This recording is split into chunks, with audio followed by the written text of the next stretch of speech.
మొన్నటి దినంలో నేను కొద్దిగా వెక్స్ అయిన సందర్భాలు నాకు కనపడ్డాయి అన్నమాట. నేను కొద్దిగా అలిసిపోయిన ఒక పరిస్థితి ఏంటంటే విసిగిపోయాను అన్నమాట. ఏంటి విసిగిపోయానంటే, సంఘమునికి ఎన్నిసార్లు చెప్పినా వాళ్ళు సరిగ్గా రావట్లేదు, ఆరాధనకి రావట్లేదు. నెలకి 4-5 వారాలు ఉంటే వారందరూ మరి 1 వారము 2 వారాలు అలా వస్తున్నారని విసిగిపోయి ఫోన్లు చేయడం మానేశాను అనమాట. ఫోన్ చేయడం మానేశాను. పాస్టర్ గారు అన్నారు, నువ్వు అలా చేయొద్దు, ఫోన్ చెయ్యి నువ్వు అన్నారు. అన్నప్పుడు లేదు నేను చేయను అని చెప్పి నేను కొద్దిగా మొంకు పట్టేసి 1 వారం రోజులు చేయడం మానేశాను. రాని వాళ్ళకి చేయలేదన్నమాట. ఈ లోపల నాకు వేరే ప్రాంతం నుంచి ఒక సహోదరి, ఒక తల్లిగారు నాకు ఫోన్ చేశారు.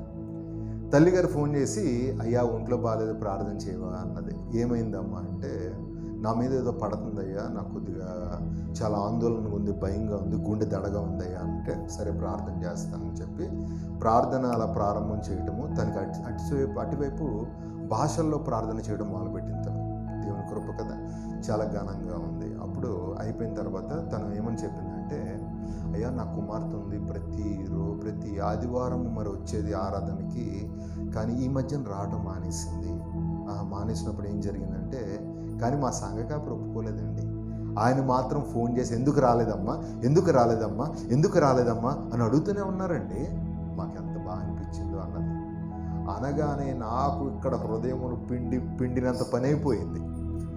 వెంటనే చాలా బాధ కలిగింది. ప్రభువా, నువ్వు తన ద్వారా ఇలా మాట్లాడుతున్నావని చెప్పి నేను అసలు అనుకోలేదు, మొత్తం తన ద్వారా మాట్లాడావుగా అని చెప్పి ఫోన్ తీసుకొని ఇంక లోపలికి వెళ్ళి చెల్లెమ్మలో రాలేని ఒక లిస్టు అని తీసి ఫోన్ కొట్టినప్పుడు అందరూ నేను కొట్టినప్పుడు ఎత్తలే, కానీ వారంతటి వారు చేసేలా చేశారు.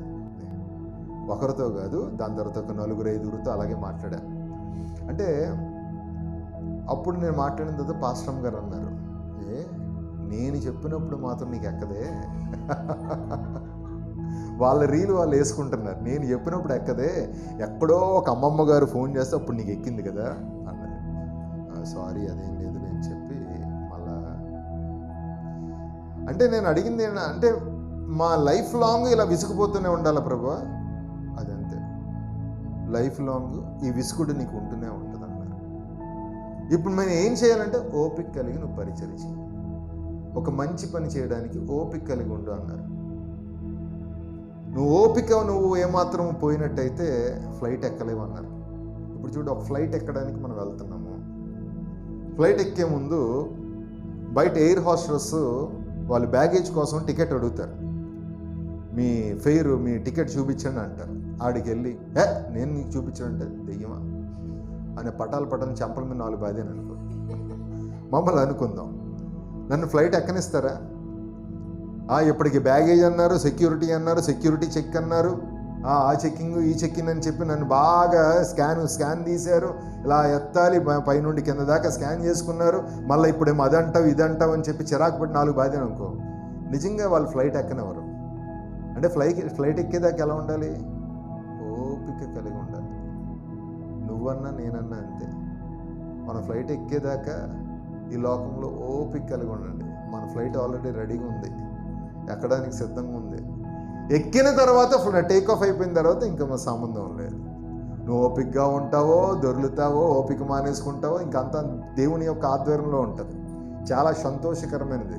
కాబట్టి ఈ లోకంలో ఉన్నంత కాలము ఓపిక సహనములే, ఓపిక సహనములతో మనం వేడుకోవటమే.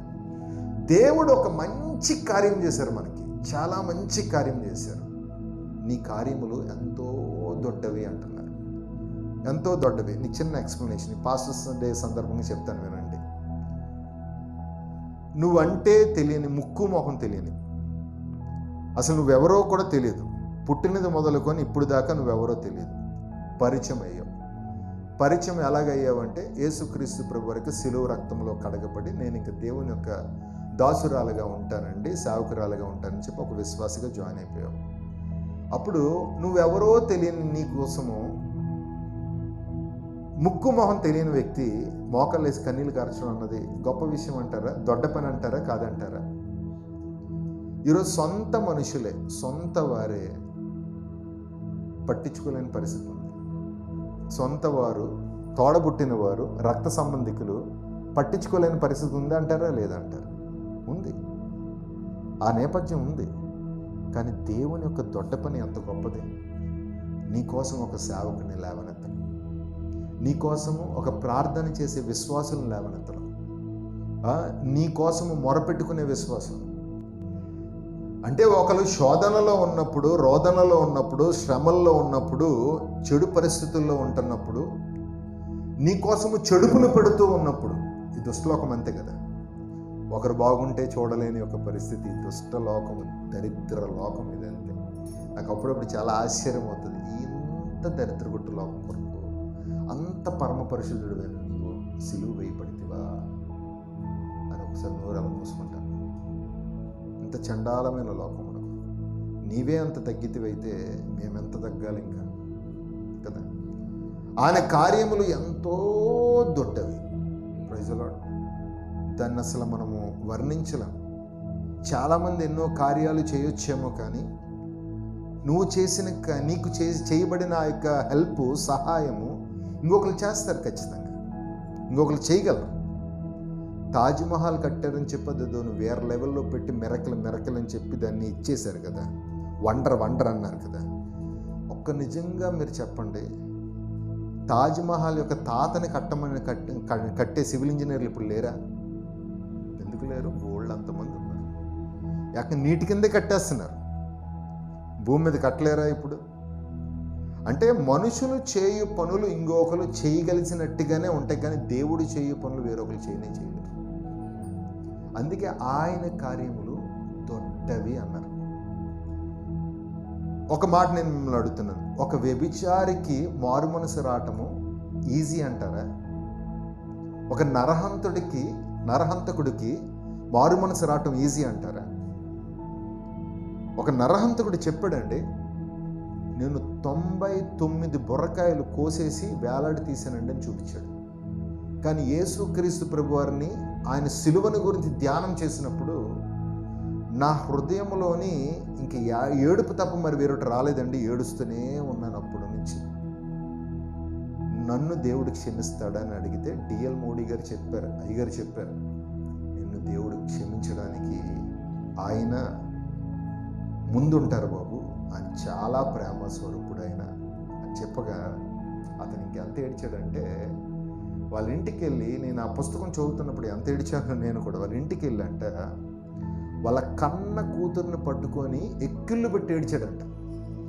ఏమండి, కన్న కూతురుని పెట్టుకొని ఎందుకు ఎక్కిళ్ళు పెట్టి ఏడ్చామంటే, నేను హంతకుడిగా ఉన్నప్పుడు, తాగుపోతుగా ఉన్నప్పుడు, వ్యభిచారిగా ఉన్నప్పుడు, జూదమాడుతున్నప్పుడు నా చిన్న కూతుర్ని ఎలా కొట్టానంటే అలా కొట్టాను. అసలు భార్యనైతే ఇంకా మామూలు కాదు, చిత్రహింస పెట్టాను, సిగరెట్తో మచ్చలు పెట్టేవాడట. ఇంకా అవన్నీ తెలుసుకున్న తర్వాత దేవుడు చేసిన దొడ్డ పని ఏంటంటే తనకి మారు మనసు కల్పించారు. కన్నీటి పరిచర్య, పాదాలు మోకాళ్ళు వేసాడా, అక్కడ మ్యాట్ తడవంది లేగడంట. ఇది దొడ్డ పని కాదా నా ప్రీతల్లారా? మన యేసుక్రీస్తు ప్రభువారి యొక్క పని చాలా గొప్పది. కాబట్టి ప్రభువా, నిన్ను స్తుతించుటే నాకు మంచిది, నాకు ఆరోగ్యదాయకం కూడా. Praise the Lord. మన దేవుడు నిజంగా మనకి చేసిన పని ఇంత అంత కాదు. నిజంగా అతి భయంకరమైన బలహీనతలో ఉన్నప్పుడు, నలుగురిని దూషిస్తూ తిరుగుతున్న సమయంలో, చెడుతనమును బాగా అభ్యసించి చేస్తున్న సమయంలోని దేవుడు ఎంత దొడ్డ పని చేశారు. మనం ఇప్పుడు నిజంగా చెప్పండి, మీ హృదయాల మీద మీరే చేసుకొని చెప్పండి, మీరు ప్రభులో నిలుచుంటే రెండో మరణం ఉంటుందా? రెండో మరణం ఇంకా మనకు లేదు కదా. ఆయన ఒక మహా గొప్ప కృప వల్ల, మన ప్రార్థన వల్ల మాట నేను అన్నో, మన భక్తి వల్ల మన అన్నో, అసలు మన ఉపవాసం వల్లనే అసలు అన్నే అన్నో, ఆయన కృప వల్ల మనం పరదేశికి వెళ్ళి సింహము గొర్రెపిల్ల ఆడుకుంటున్న యొక్క వైనం మనం చూస్తూ, ప్రభుతో మనం ఉంటూ, జీవజలములు మనం తాగుతూ, ఆ రొట్టె ద్రాక్షరసమును మనం తింటూ, యెహోవాని ఆరాధిస్తూ, క్రీస్తు యేసు ప్రభుల వారిని ఆరాధిస్తూ, ఆ బంగారు వీధుల్లోని, ఆ యొక్క పర్ణశాలలోని, ముత్యములతో కట్టబడిన ఆ యొక్క వజ్రాల వైడూర్యములతో కట్టబడిన పర్ణశాలలో మనం ఉంటూ, ఆ లైఫే చాలా దివ్యంగా ఉంటుంది కదా. అసలు ఇది ఉంది అన్న విషయము రుజువు అవ్వడానికి మనకు దేవుడు ఏం చేస్తున్నాడు, ఒక విశ్వాసమునిచ్చి ఆ విశ్వాసమును చొప్పున మనకి క్రియలు చేస్తూ ఉన్నారు. ఆయన ఎన్ని కార్యాలు చేస్తున్నారు, ఎన్ని అద్భుతాలు చేస్తున్నారు, ఎన్ని ఆశ్చర్య కార్యాలు చేస్తున్నారు, ఎన్ని అతీతమైన కార్యాలు చేస్తున్నారు. కేవలం నీ విశ్వాసముతో ఆపరేట్ చేసుకునే విధముగా చేస్తూ ఉన్నారు కదా.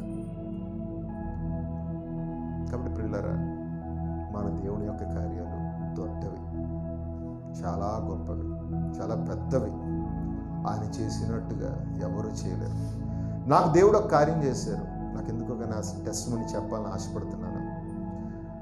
మాకు చిన్న చితక డబ్బులతోని మా నాన్నగారు వెంకన్నపాలెం అని పిలువబడుతున్న చోడవరం దగ్గర ఉన్న ఒక ప్రాంతంలోని మా నాన్నగారు 222 గజాల స్థలం కొన్నారు.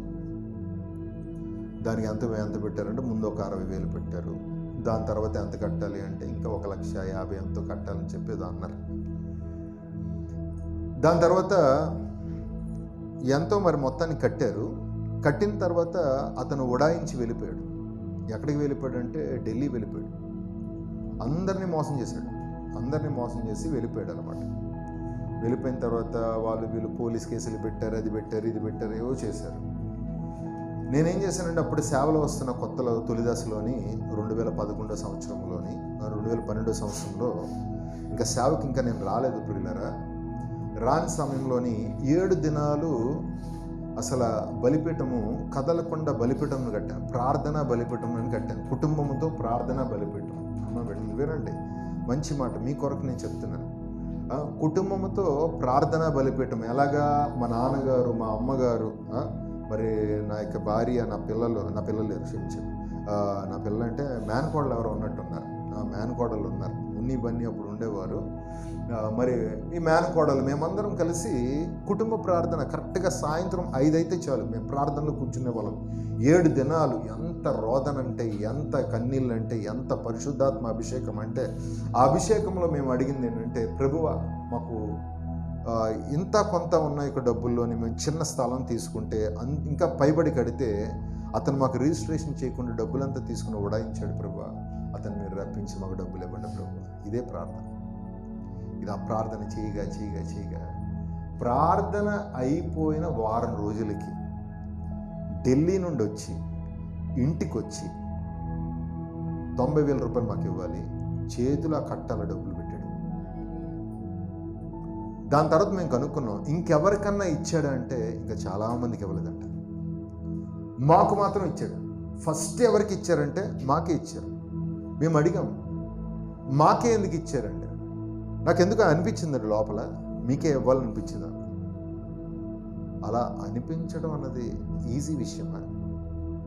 ఒక మనస్సుని, ఒక హృదయాన్ని ఒప్పింప చేయడం అన్నది చాలా చాలా కీలకమైనది, చాలా కష్టమైనది. అది it's not a ordinary thing. అది ఆయన చేసిన పని వేరొకరు చేయలేరు. అందుకే ప్రియులరా, మనము యెహోవాను స్తుతించడం మంచిది. మొన్నదాకా నాగ చైతన్య అని చెప్పి ఒక సహోదరుని తెగ స్తుతించేశారు. ఆయన పాటలను తెగ స్తుతించారు. తన భార్య సమతాన్ని కూడా తెగ స్తుతించారు. ఇద్దరు కలిసి ఉండేసరికి పేపర్లన్నీ చింపేసాలు తెరల మీద ఇసిరి కొట్టేశారు. ఇప్పుడు ఇద్దరు డైవర్స్ తీసుకున్నారు. నాకు తెలియదు విషయం.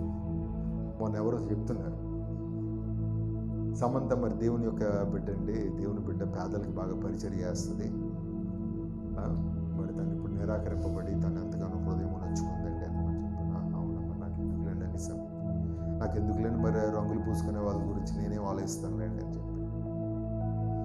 అంటే మనుషులు తెలియకే చాలా వాటిని, అబద్ధమైన వాటిని స్తుతిస్తున్నారు, కొనియాడుతున్నారు. గౌరవించండి, మంచిదే. కానీ దేవుడికి కలగవలసిన స్థుతులు వేరే వాళ్ళకి పెట్టి అనవసరంగా అవమానపరచొద్దు. దయచేసి మన సృష్టికర్తని అవమానపరచొద్దు. మనం ఆయన స్తుతించాలి. ఇప్పుడు చాలామంది ఏమంటారంటే, నాకు దీవెనలు కలగడానికి మా తల్లిదండ్రులు అంటారు. స్థుతి వేరే వాళ్ళకి వెళ్ళకూడదు. తల్లిదండ్రులు గౌరవించి గౌరవ మర్యాదలతో చూడండి. ఈరోజు ఉన్న యొక్క అతి భయంకరమైన తత్వం మీకు కూడా చెప్పన, తల్లిదండ్రులు ఉన్నప్పుడు బాగా చూడరు, చచ్చిపోయిన దినం మాత్రం ఘనంగా చేస్తారు. చండాలపు లోకం, సైతాన్లారా. ఇదంతా అసలు ఎంత దౌర్భాగ్యం ఇది. బతికున్నప్పుడు చక్కగా వారిని చూసుకొని వారికి చక్కగా ఏం పెట్టాలో అది పెట్టి వారి నిమిత్తము మంచి మనసు కలిగి, ముసలిది అయిపోయిన తర్వాత ఆటోమేటిక్గా అలిగేస్తారు. తెలుసా మీకు?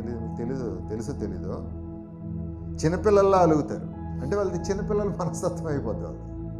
చిన్నపిల్లల వల్లే అలుగుతూ ఉంటారు. వాళ్ళు అలుగుతున్నందుకు నువ్వు కూడా అలిగేసావు. అలాక్క మనమే ఏదో చేసుకొని అటు ఇటు చేసి మాట్లాడాలి. ఎందుకంటే మనకి జన్మనిచ్చారు, మామూలు విషయం కాదు.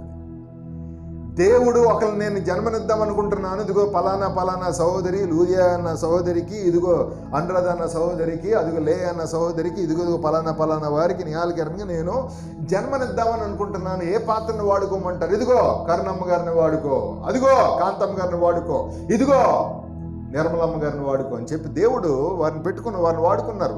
వాడిని వాడుకోకపోతే మనం వచ్చేటి వారం కానీ కాదు. Today we have to know about the values. స్తుతి ఆయనకి కలగాలి, గౌరవం మన తల్లిదండ్రులకు కలగాలి. గౌరవ మర్యాదలతో వాళ్ళ పాద పరిచర్య చేయాలి. యేసు రక్తమే హల్లెలూయా.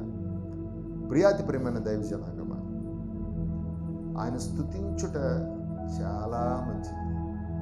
నిన్ను స్తుతించిన చాలు నా బ్రతుకు దినములో, నిన్ను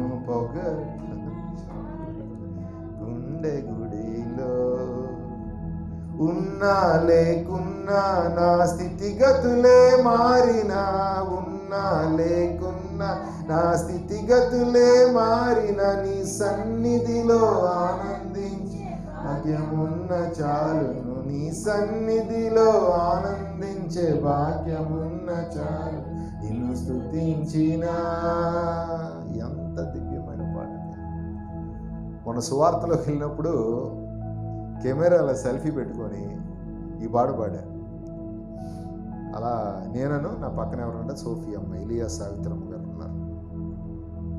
ఉండి మరి చక్కగా మీరు పాటలు పాడటానికి వాళ్ళు ఏమో అందరూ సువార్తకి వెళ్ళారు, మేము ఒక వీధిలో ఉండి మేము చూస్తున్నప్పుడు ఎందుకు ఈ పాట పాడదాం అనిపించింది. పాడుకున్నాం. నిజమే, రక్షింపబడినప్పటి నుంచి స్తుతులు మాత్రం నా ప్రభుకి. ఎందుకంటే నన్ను మార్చడం అన్నది కొద్దిగా కష్టకరమైన విషయం, నాకు తెలుసు కదా. మూడీ ఫెలో అని మీరు ఎప్పుడైనా విన్నారా? మూడీ ఫెలో, కోపిస్టి అని విన్నారా? మీరు ఎప్పుడన్నా విన్నారా? విచిత్రమైన సహోదరుడు అని విన్నారా? ఆ సహోదరుడు, ఆ బాలుడు నేనే.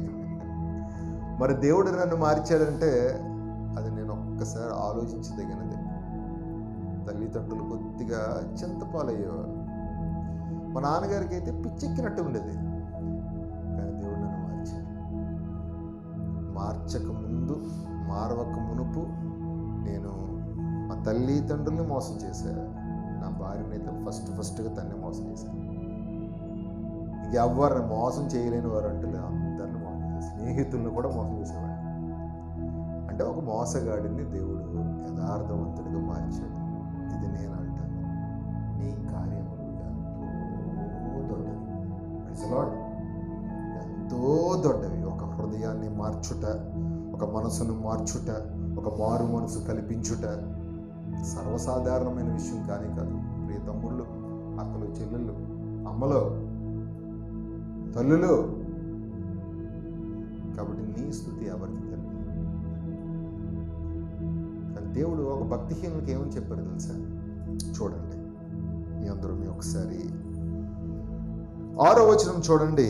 నీ ఆలోచనలు అతి గంభీరములు, పశుప్రాయులు వాటిని గ్రహింపరు. ఎవరంటే గ్రహింపరు? పశుప్రాయులు గ్రహింపరు. గ్రహింపక ఇంకా పాపములోని, పాప కృత్యములోని ఇంకా ఉండిపోతూనే ఉంటారు. వారు పశుప్రాయులు అన్నమాట. దేవుడు సంఘమునే ఇలా పోల్చాల్సి వచ్చింది. మరి వారు ఎవరంటే పశుప్రాయులు. నేను ఎంత కార్యం చేశాను, ఎంత ఉన్నతమైన కార్యం చేశాను మీకు. నాలాగా నిన్ను బయటికి తీసుకొని వచ్చేవారు ఎవరన్నా ఉన్నారా? నాలాగా నీ మనసును మార్చేవారు ఎవరన్నా ఉన్నారా? నీ నోటిని పవిత్రంగా చేసేవారు ఎవరన్నా ఉన్నారా? నీ నేత్రాలు మంచివే చూసేటట్లు చేసేవారు ఉన్నారా? చాలా లిమిటెడ్గా మాట్లాడేటట్లు ఎవరన్నా చేయగలరా? నాలాగా నీకెవరన్నా సమాధానం ఇవ్వగలరా? ఈరోజు సమాధానం లేక చాలామంది చచ్చిపోతున్నారు. సమాధానం ఉంది, అంత దిగులేం లేదు. ఇంతకు ముందు దిగులు పడిపోయేవాడిని, ఏం పెట్టేద్దాం ఏం కట్టేద్దాం అని చెప్పి. ఈ సమాధానం నాకు ప్రభు ఇచ్చారు, ఇది మాత్రం ప్రభు ఇచ్చారు. కానీ పశుప్రాయాలు అలాంటి వారు కాదు. వారు అసలు గుర్తించరు. వాళ్ళ గురించి పశుప్రాయాలు వాటిని గ్రహింపరు, అవివేకులు వివేచింపరు. అసలు దేవుడు ఏం కార్యం చేస్తున్నారు? దేవుడు అంత మహిమ కలిగిన కార్యం చేస్తున్నారు. నీ శత్రువుని పరుదుల్లో పెట్టడం అంటే అది మామూలు విషయమా? నీ శత్రువుకి ఒక అవధుల్లో ఉంచడం అంటే అది మామూలు విషయమా? నీ రక్త ప్రసరణ కూడా మంచిగా ఉంచడం అంటే అది మామూలు విషయమా? తింటున్న యొక్క పదార్థాలు ఏమన్నా మంచి మనం తింటున్నామా? ఒక్కొక్క కోడిని పరీక్షకు పంపిస్తే దాని నిండా ఇంజక్షన్లే తగలబడి, ఆ ఇంజక్షన్లతో నా కోడిని తెగ తినేస్తున్నాం. తండూరి చికెన్, మటకా చికెన్ అని చెప్పి, దానికి పేర్లు కూడా బటర్ చికెన్ అని చెప్పి, దాని నానా విధాలమైన పేర్లు, దమ్ బిర్యానీ అని చెప్పి, దాన్ని నవిలి పిండి చేసి లోపల తీసుకుని వెళ్ళిన తర్వాత నీకు ఏమీ అవ్వకుండా దేవుడి కార్యం చేస్తూ, పశుప్రాయాలు దాన్ని వివేచింపరు. అసలు దాని గురించి అసలు తలంచడాలు. తినేసానా, కడిగేశానా, రేపు పొద్దున వెళ్ళిపోయింది అంతే. ఇదే గోల్లో ఉంటారు వాళ్ళు.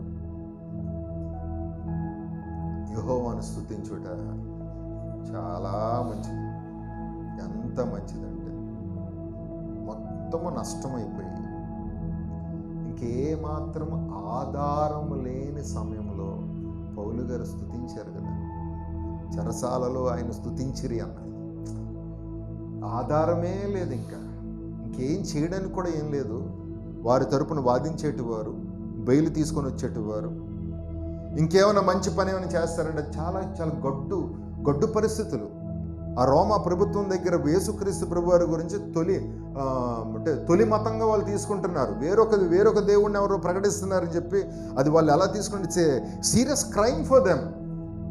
ఆఫ్ఘనిస్తాన్లో వెళ్ళి మీరు సువార్త చెప్పండి. ఆఫ్ఘనిస్తాన్లో సువార్త చెప్పగలమా? అలాంటి ప్రాంతంలో వాళ్ళు సువార్త చేసి బందీలు అయిపోయారు. బంధింపబడిన తర్వాత వారు చేసిందల్లా ఒకటే, యెహోవాను స్తుతించడం మంచిది. ఏ పరిస్థితిలో అన్నా ఆయన స్తుతించడే మంచిది. ఆయన స్తుతులకు అర్హుడైన, పాత్రుడైన. It's very necessary. అప్పుడు ఆయన కార్యములు ఎంతో దొడ్డవి. కానీ పశుప్రాయులు దాన్ని గ్రహింపరు. నువ్వు గ్రహిస్తున్నావా? స్తుతిస్తున్నావా? రెండు ప్రశ్నలు. నువ్వు గ్రహిస్తున్నావా?